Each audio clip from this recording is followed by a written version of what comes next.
The twin sons of Keth'Saar had no mercy. They hung in the pale yellow sky like two burning eyes, pressing their heat down onto the endless red sand below. Nothing moved in the barrens during the high hours. Not the sand beetles. Not the dry wind. Nothing. The heat was the kind that made the air shimmer and bend, so that far-off rocks looked like they were floating, and the horizon looked like it was melting into the sky. But deep in the sand, something was moving.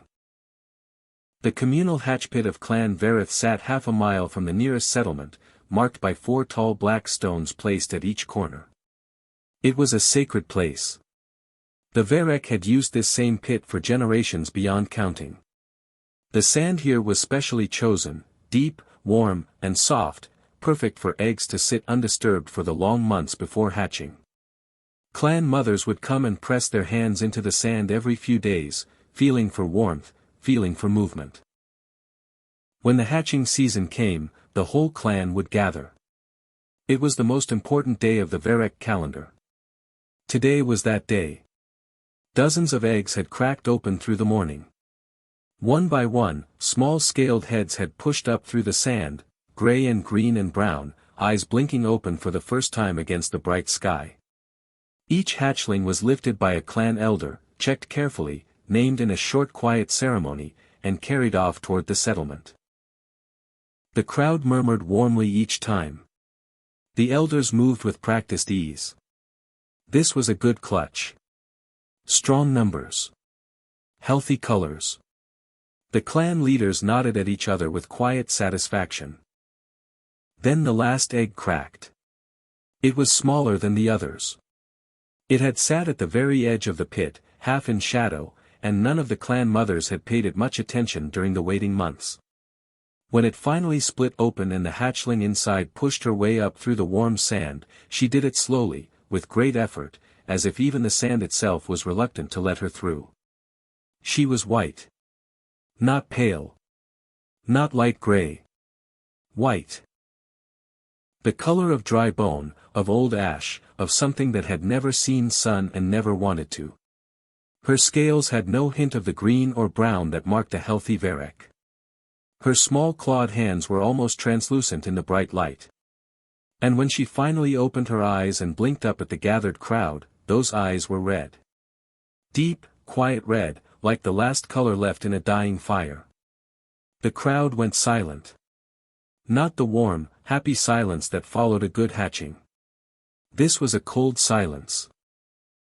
The kind that spreads fast, like a shadow. The elder who stood closest, an old female named Greth, her own scales dark with age, stepped forward and looked down at the hatchling for a long moment. She did not reach down to lift her. She did not speak the naming words. She simply looked, and then she straightened up and turned away. That was all it took. The others followed. One by one, the gathered clan members turned and began walking back toward the settlement. Nobody spoke. Nobody looked back. The decision had been made without a single word being said out loud, because none needed to be. In Varek tradition, an albino hatchling meant misfortune. It meant the clutch was tainted. The pale ones were not named. They were not carried. They were left where they hatched, returned to the sand from which they came, and the clan moved on and tried to forget. It had always been this way. The little white hatchling sat alone in the sand and watched them go. She did not cry. The Varek did not cry. It was not something their kind did, not even the young ones, not even in the first hours of life. She did not call out. She did not crawl after them. She simply sat in the middle of the empty hatch pit, in the shadow of the 4 black stones, and looked at the horizon with those quiet red eyes. The suns moved across the sky. The sand grew hotter. A dry wind came through and pushed small waves of red dust across the pit floor, and some of it settled on her white scales and made her look almost pink in the harsh light. She blinked slowly. Her small chest rose and fell. She was breathing. She was alive. She had no name, no clan, no one coming back. She just sat. An hour passed. Maybe more. The heat in the pit became serious now, the kind of heat that was dangerous even for Varek, whose bodies were built for desert life. A hatchling this young, this small, with no shelter and no water, had only a few hours at most. The sand around her was hot enough to burn a human hand.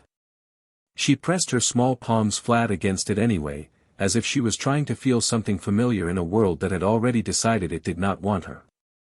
Far down the old Baron's road, a cracked, dusty track that cut through the red desert in a long straight line, a pair of headlights appeared.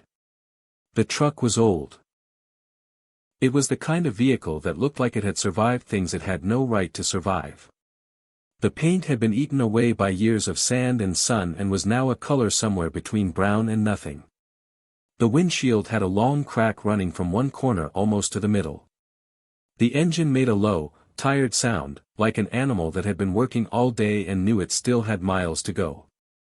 Behind the wheel sat a young man named Noah. He was 26 years old, lean and sunburned, with dust in his hair and a half-empty water bottle sitting in the cup holder beside him. He drove the Baron's supply route 3 times a week, medical packs, food parcels, and equipment for the small outposts and aid stations scattered across the desert. It was not exciting work. It was long, hot, and lonely. Most days he drove for 6 hours without seeing another living thing. He was not thinking about anything important when he saw it. Just a small pale shape, sitting still in the sand a little way off the road. It was so small and so white against all that red that for a moment his tired brain told him it was just a rock, or a piece of old cloth caught in the sand. But something made him look twice. And then his foot moved to the brake before he had even fully decided to stop. The truck slowed. The engine grumbled. Noah leaned forward over the steering wheel and squinted through the cracked windshield. It was not a rock. It was small and alive, and it was sitting completely alone, far from anything, in the middle of the empty hatch pit, looking out at the horizon as if it was simply waiting for something better to come along. Noah sat there for a moment with the engine idling. Then he opened the door and got out. The heat hit Noah like a wall the moment he stepped out of the truck. He had lived and worked in the Barrens for 3 years and he still was not used to it. The air outside was dry and heavy and tasted like dust. The sand reflected the light of both suns upward so that the heat came from above and below at the same time. He pulled his cap down lower over his eyes, wiped the sweat from his face with the back of his hand, and looked at the small white shape sitting in the sand a short distance from the road. He walked toward it slowly. He did not know why he walked slowly. Maybe because he did not want to scare it. Maybe because some quiet part of his brain was still not sure what he was looking at and wanted to be careful. The sand crunched softly under his boots. The wind had died down completely and the desert was absolutely silent except for the low idle of his truck behind him. He stopped about 2 steps away and crouched down. Up close, she was even smaller than she had looked from the truck. She could have fit in both his hands together with room to spare. Her white scales caught the sunlight and threw it back in faint silver flashes. Her tiny clawed hands were pressed flat into the hot sand in front of her. Her tail, thin as a finger, curled around behind her. And her eyes, those red eyes, moved slowly up from the sand to his face and simply stayed there. She did not run. She did not make a sound. She just looked at him the way very old, very tired things sometimes look at the world, like she had already seen enough to know that panic was not going to help. Noah looked back at her. He had seen Varek before, of course.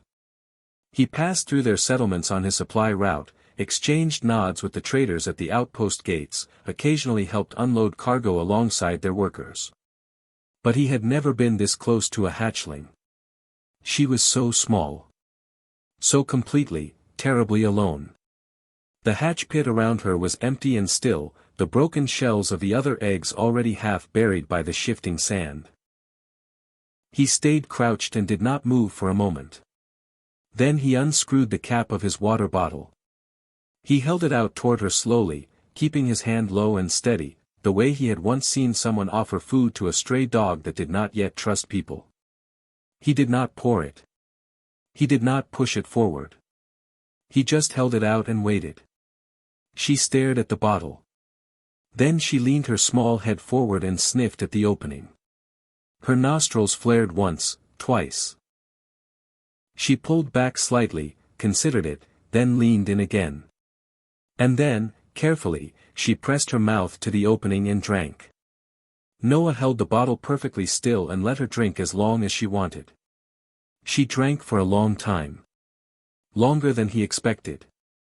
When she finally pulled away, a few drops of water ran down her white chin and fell into the sand. She blinked her red eyes slowly and sat back. Noah let out a long breath he had not realized he was holding. He looked around at the empty desert. He looked back at the settlement in the far distance, just a dark smudge of shapes against the red horizon, too far to walk to safely in this heat, at least for something this small and this young. He looked at his truck sitting on the road behind him, engine still running, cargo still waiting, 3 more stops left on his route before sundown. He looked back at her. She was watching him with those calm red eyes and he had the strange feeling that she already knew what he was going to do before he did. He took off his jacket. It was a faded tan work jacket, worn soft from years of use, with 2 front pockets and a broken zipper at the collar. He held it open on the sand in front of her and waited. She looked at it. She looked at him.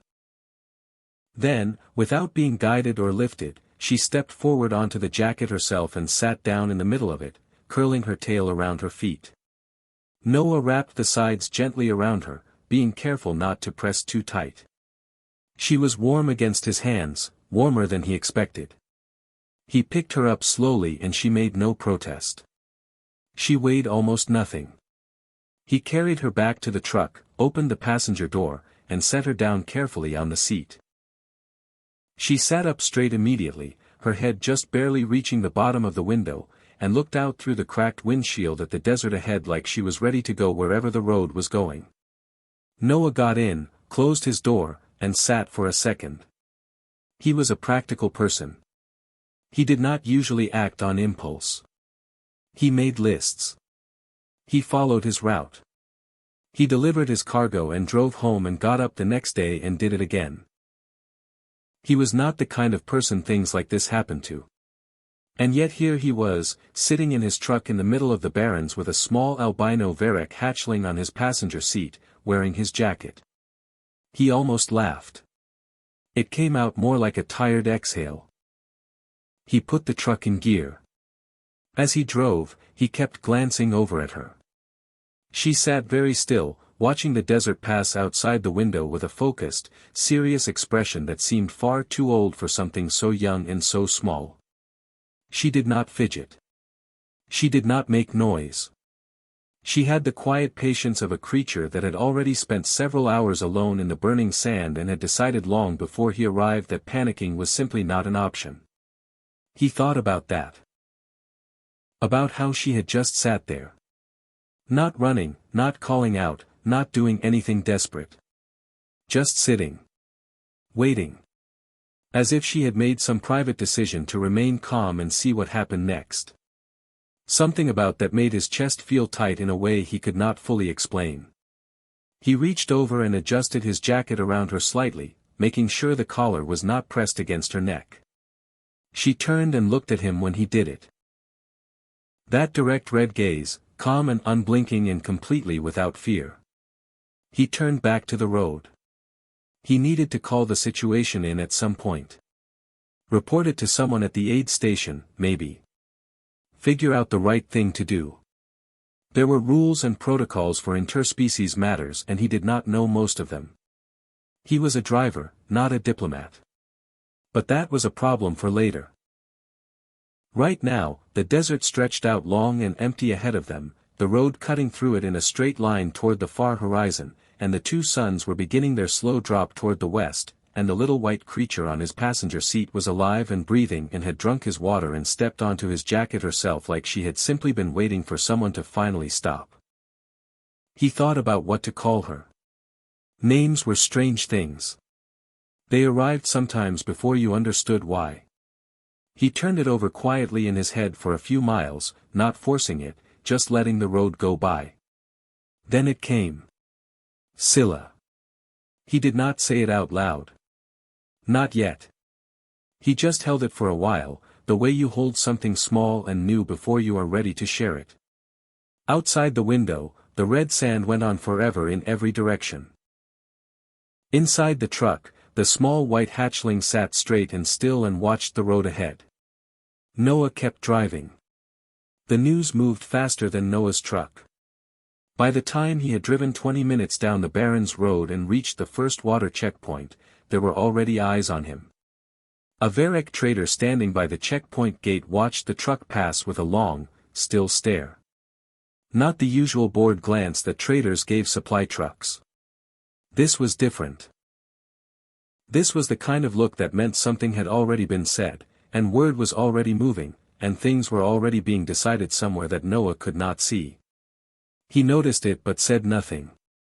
He stopped at the checkpoint, signed his delivery papers, passed over 2 medical crates, and got back in the truck.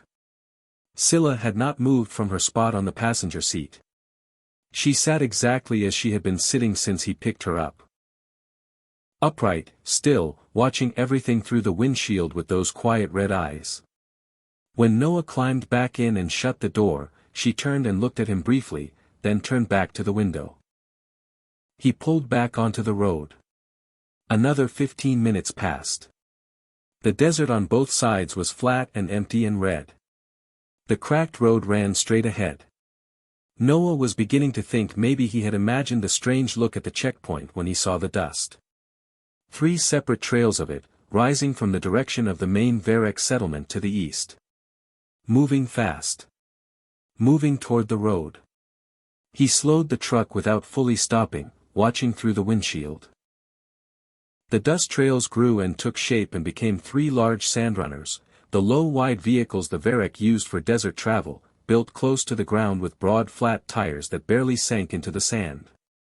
They moved quickly and with purpose, and they came to a stop arranged across the road ahead of Noah in a loose line, blocking the way forward completely.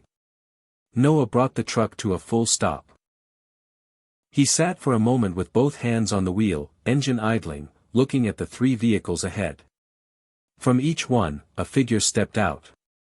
They were older Varek, all 3 of them, large and broad-shouldered, their scales deep gray-green with age, wearing the long wrapped clothing that marked senior clan members. The one in the middle was the tallest. She walked forward several steps ahead of the other 2 and stopped in the middle of the road, directly in front of Noah's truck, and waited. Noah looked over at Scylla. She was looking at the 3 elders through the windshield. Her expression had not changed. She was perfectly still. But something about the set of her small jaw and the way her red eyes moved carefully over each of the 3 figures told Noah that she recognized exactly what this was and exactly who these people were. He opened his door and got out. The heat pressed down on him again. He walked around to the front of the truck and stopped a few steps from the tall elder in the middle. Up close, the elder was imposing in the way that only very old and very certain things are imposing. She looked down at Noah with dark amber eyes that had the flat, patient quality of someone who had never once in their long life been told no. She spoke in Varek first. Long, low sentences that rolled out like stones being placed one by one on hard ground. Noah caught maybe 1 word in 10. His Varek was not good. He held up one hand, not in argument, just a signal that he needed a moment, and reached back into the truck for the small translation unit he kept in the side pocket of his door. He clipped it to his collar and nodded. The elder looked at the device with an expression somewhere between mild irritation and cold patience, and then began again. She told him that the pale hatchling in his truck was an abandoned offering. That under Varek clan law, a hatchling left in the pit after the naming ceremony was considered returned to the sand. Return to the sand meant belonging to no one. Belonging to no one meant it had no status, no rights, and no future in Varek society. The clan had made its decision at the pit. The decision was final. The decision was sacred.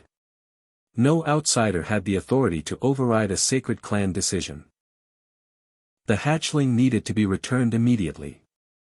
The elder finished and waited.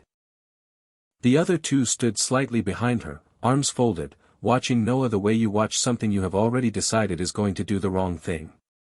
Noah listened to all of it.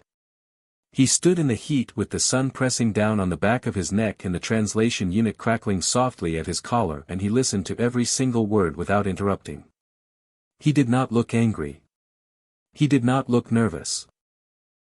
He had the expression of a man who is giving something the respect of his full attention before he responds to it. When the elder finished, there was a moment of silence. Then Noah said, very simply and very clearly, she was sitting alone in the sand. I gave her water. She is in my truck now. That was all. The elder stared at him. The two behind her stared at him. The wind moved a thin line of dust across the road between them and nobody spoke. The elder had prepared, without question, for many possible responses. Argument. Apology. Negotiation. A human trying to cite interspecies protection codes or relief corps regulations or some other official framework to justify what he had done. She had answers ready for all of those things. She did not have an answer ready for that. Because it was not a legal argument. It was not a challenge to their authority. It was not even really a refusal, in the formal sense. It was just a plain description of what had happened, said in the same tone you might use to describe the weather or the road conditions. Completely without drama.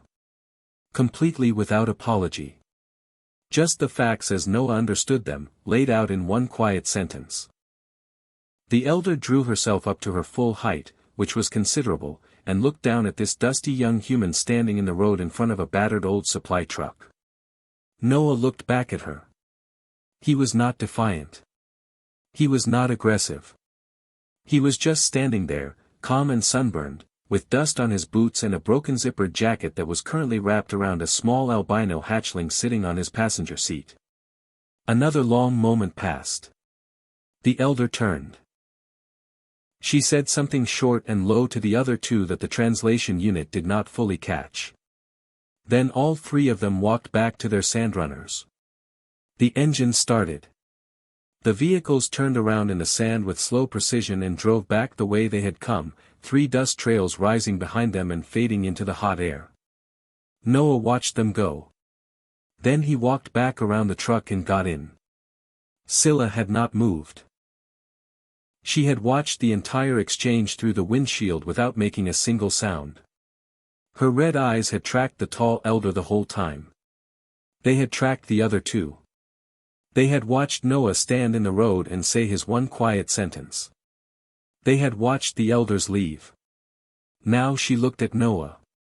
He started the engine and pulled back onto the road, steering around the spot where the sandrunners had been parked. He reached over and checked that his jacket was still sitting comfortably around her. She let him. He did not say anything about what had just happened. Neither did she. But Scylla turned back to the window and watched the desert with slightly different eyes than before. Still quiet. Still calm. But something behind them had shifted, very slightly, like a door that had been closed a long time ago and had just, for the first time, opened the smallest crack. Noah kept driving. 3 months is a long time on the Barrens Road. The route did not change. The desert did not change.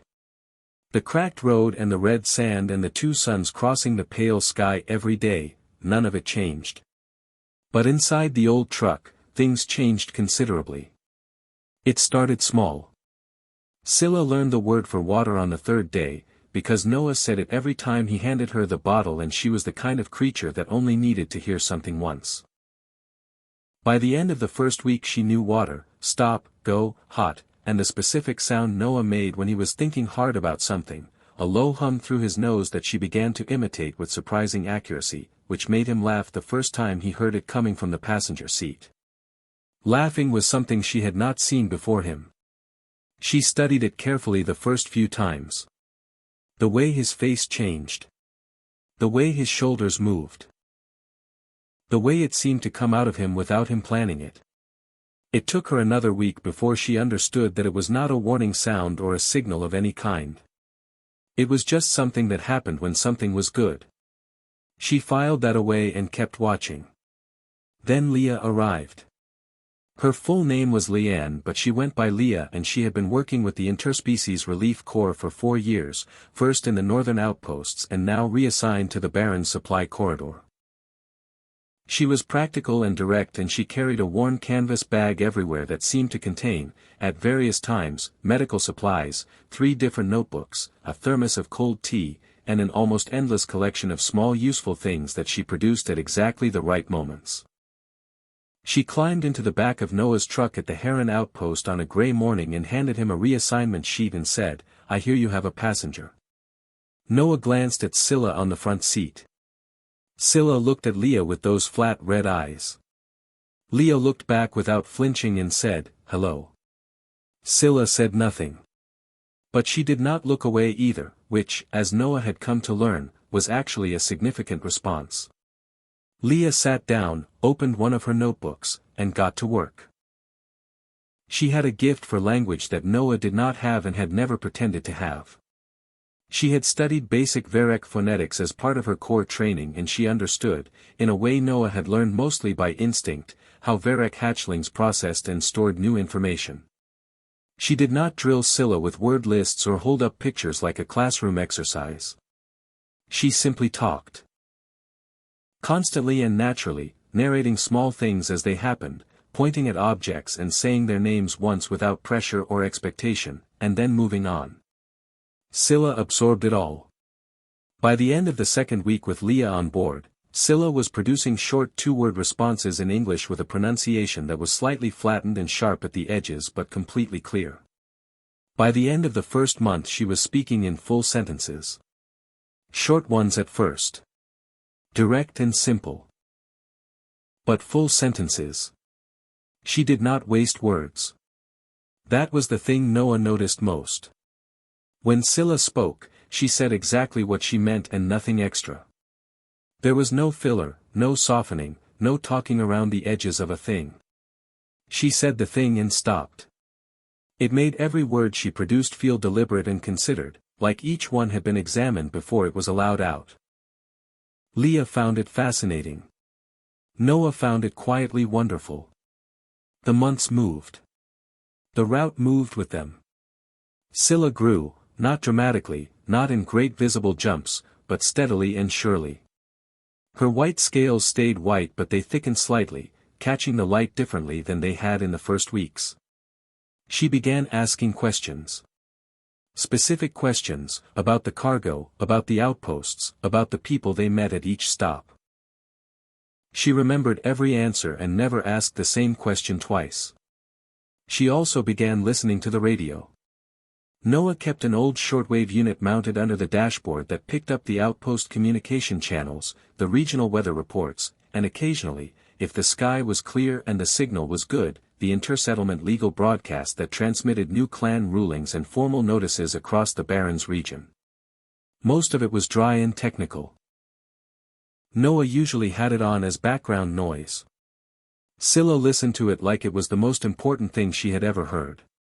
She started asking Leah about specific legal terms.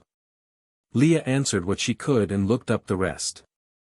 Scylla listened to the answers with complete focused attention and then went quiet for long stretches, staring out at the desert, turning things over in her mind in that private, thorough way she had. Neither Noah nor Leah knew what she was building in those quiet hours. They found out at Farron Post. Farron Post was a mid-route frontier outpost, one of the larger ones, with a proper meeting hall that doubled as a trade floor and occasionally, when required, a legal counsel space. Noah pulled in on a routine delivery stop on a dry afternoon in the 4th month and knew immediately that something was wrong. There were 3 Varek sandrunners parked outside the main hall. Formal runners, marked with clan colors, not trade markings. A corps officer met him at the gate with an uncomfortable expression and a piece of official paper.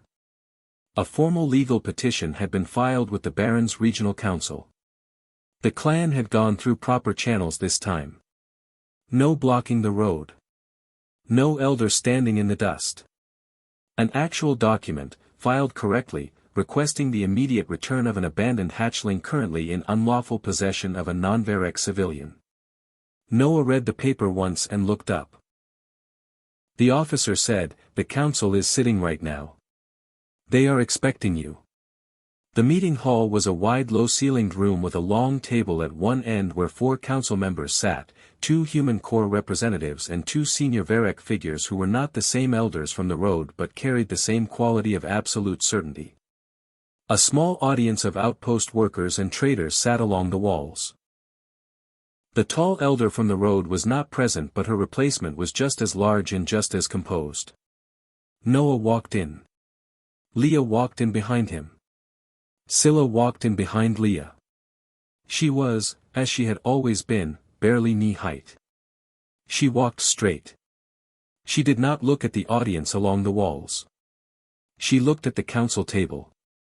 The lead Varek council member began speaking almost immediately. The same framework as before, more formal now, dressed in legal language and procedure.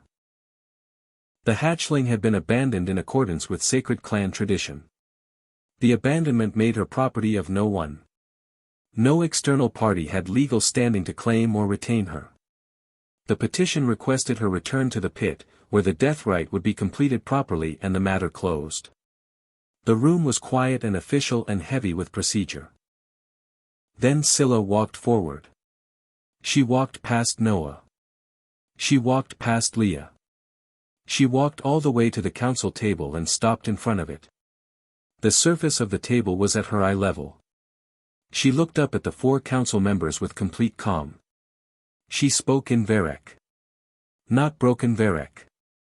Not hatchling sounds. Clean, precise, formal Varek, the kind used in legal settings, the kind she had been learning from the regional broadcast for 3 months without telling anyone why. She cited the bonding clause. It was an old law. Older than the current clan structure. It had not been used in over 200 years because the situation it described almost never happened. It stated, plainly, that any hatchling not yet completed through the death rite, any hatchling still living and unclaimed in the pit or the surrounding area, who received direct sustenance and physical protection from an outside creature before the rite was finalized, was to be considered bonded under that creature's protection. The bond was legally binding. The clan had no authority to override it. Noah had given her water. Noah had wrapped her in his jacket. Noah had put her in his truck before the death rite was ever completed. Under the old law, the bond had existed from that moment. Not because Noah had intended it. Not because he had known the law or planned anything. Simply because he had stopped, and crouched down, and offered her water from his bottle with a steady hand. The room was very quiet. The Varek council member stared down at Scylla for a long moment. Then he looked at Noah. Noah stood near the back of the room with his cap in his hands and an expression that said, clearly and honestly, that he had not known any of this and was learning it at exactly the same moment as everyone else. The council member looked back down at Scylla. She looked back up at him and waited. Nobody in the room said anything for a long time. The council had no answer that day. They adjourned the session without a ruling, which in legal terms meant neither side had won, but in practical terms meant that Scylla stayed in the truck and nobody came to take her. The formal petition was suspended pending review of the old bonding clause. That review, according to the Corps officer who explained it to Noah afterward, could take months. Possibly longer. Noah nodded, put his cap back on, and went to finish his delivery. Scylla walked out of the meeting hall beside him, her white scales catching the afternoon light, her red eyes forward. She did not look proud or satisfied. She looked like someone who had done a necessary thing and was already thinking about the next necessary thing. Leah fell into step on her other side and said nothing for a moment. Then she said quietly, "How long have you been studying the broadcast?" Scylla said, "Since the road." Leah nodded slowly. "You knew they would come back?" Scylla said, "Yes. That was the whole conversation. The legal review stretched through the following months like the desert itself, long and slow and without obvious end. But something had shifted after Farron Post. The petition sat suspended in the regional system, and while it sat there, nobody came to the truck. No sand runners on the road. No elders stepping out of the dust. The clan was waiting for the legal process to move, and the legal process was in no hurry. Noah kept driving his route. Leah kept her seat in the back. Scylla kept her seat in the front. And the months became a year, and the year became more. Scylla grew in ways that were easy to measure and ways that were not. She grew taller, still small by Varek standards, still smaller than any adult, but the fragile hatchling quality was slowly replaced by something more solid and certain. Her white scales, which had once looked so thin and pale they seemed almost temporary, thickened and took on a faint silver quality in direct sunlight, like the surface of still water on a bright day. Her voice grew too. She began speaking at the outpost stops. Not loudly, not performing, just talking to people the way she had watched Leah talk to people. Directly, without wasting time, but with a quality of attention that made the person she was speaking to feel like the only person in the room. She asked the right questions. She remembered everything. And she had a way of saying difficult things in plain language that made them impossible to argue with, not because she was aggressive but because she was simply and completely accurate. Word moved through the barrens the way it always did, faster than trucks, quieter than wind. People began to know her name. Not just humans at the outpost stops. Varek traders and workers who passed through began to recognize the white-scaled figure riding in the old battered truck. Some of them looked away, the old reflex. But some of them looked longer. And occasionally, one of them would approach at a stop and speak to her quietly, in Varek, and she would answer, and whatever was said in those short conversations, the person who walked away afterward always walked differently than when they had come. Then the other cases started. The first one came through Lee's network. A message from a relief worker at a northern outpost: there was an albino hatchling at a remote clan site, abandoned, still alive, still in the pit. What should be done? Leah wrote back with the bonding clause, word for word, and the name of the corps officer at Farron Post who could file the protective hold. The hatchling was collected 3 days later by a local relief team. The second case came 2 weeks after that. Then a third. Then they stopped being individual cases and became a steady, quiet stream. Scylla was at the center of all of it, not dramatically, not with speeches or declarations, but in the practical, thorough way that she did everything. She knew the law better than most of the legal officers at the regional outposts. She knew which clauses applied, which precedents held, which council members could be reasoned with and which ones needed a formal filing to move at all. She built a network without calling it a network. She simply stayed in contact with people who were paying attention, and those people stayed in contact with others, and slowly across the barrens and beyond, the procedure for what to do when a pale hatchling was left in the sand became a known thing with a known answer. Noah drove. That did not change. He still ran the same route, 3 times a week, in the same old truck with the same cracked windshield that he had never quite gotten around to replacing. The engine had been repaired twice and the tires had been changed more times than he could remember, but the truck was still, somehow, the same truck. Leah had long since stopped being a temporary reassignment and simply stayed, her position quietly made permanent in the way that useful people in small organizations find their positions quietly made permanent. The 3 of them had settled into a life that had no official name and no formal structure. They were not a family in any way that paperwork would recognize. Noah was human. Leah was human. Scylla was Varek. There was no category for what they were to each other in any document that any of them had ever signed. But in the truck, on the road, at the outpost stops where they ate together and argued mildly about route timing and divided tasks without being asked to, in all of that, the word for what they were was clear enough. It did not need to be said out loud.